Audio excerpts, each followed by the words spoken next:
Saudi அரேபியாவில் வாகனங்கள் கழுவுறது, அதாவது வந்து சவுதி அரேபியாவில் வேலை செய்வோம், நம்ம வந்து ஒரு ஹவுஸ் டிரைவராக இருப்போம், இல்லைனா வந்து ஒரு ஹாரிஸாக இருப்போம், அதே மாதிரி சொந்தமாக வண்டி வச்சுருப்போம்.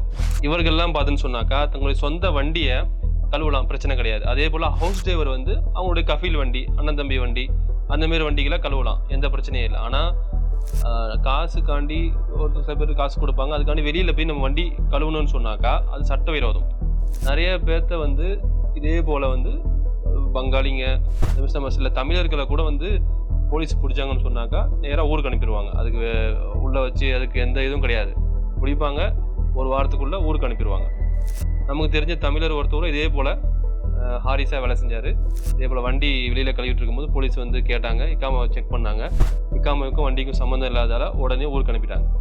இப்போ அதிகமான பேர் வந்து அதிகமான இடங்கள்ல இந்த செக்கிங் நடக்குது. செக்கிங் நடக்கும்போது போலீஸ் ட்ரெஸ்ல தான் இருப்பாங்கன்னு அவசியம் இல்லை.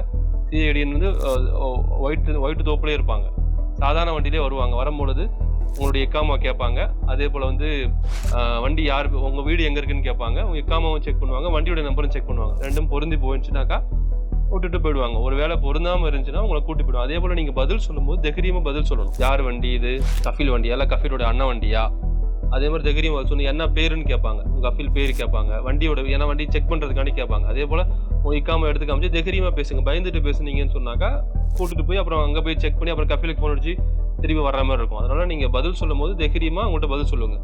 நீங்கள் சவுதி அரேபியா பொறுத்தளவு வேறு வாகனங்களை கழுவுறது சட்டவிரோதம். அப்படி கழுவணும்னு சொன்னால் உங்களை வந்து போலீஸ் பிடிச்சாங்கன்னா நேராக ஊருக்கு அனுப்பிடுவாங்க. அது அந்த இதில் நம்ம ஊருக்கு போகணும்னு சொன்னால் திரும்பி வர முடியாது. இதில் ஒரு சொற்பம் காசு கிடைக்குதுன்றதுக்காண்டி வெளியில் வண்டி கழுவ வேண்டாம். சொந்தமாக கஃபீல் வண்டியாக இருந்தால் ஓகே, இல்லை உங்கள் சொந்தமாக கார் வச்சுருக்கவங்களுக்கு பிரச்சனை இல்லை. இதே போல் ப்ரைவேட்டாக போய் யாரும் வந்து வண்டி கழுவி தேவையில்லாத நம்ம பொருளாதாரத்திலேருந்து ஊருக்கு போக வேணாம்.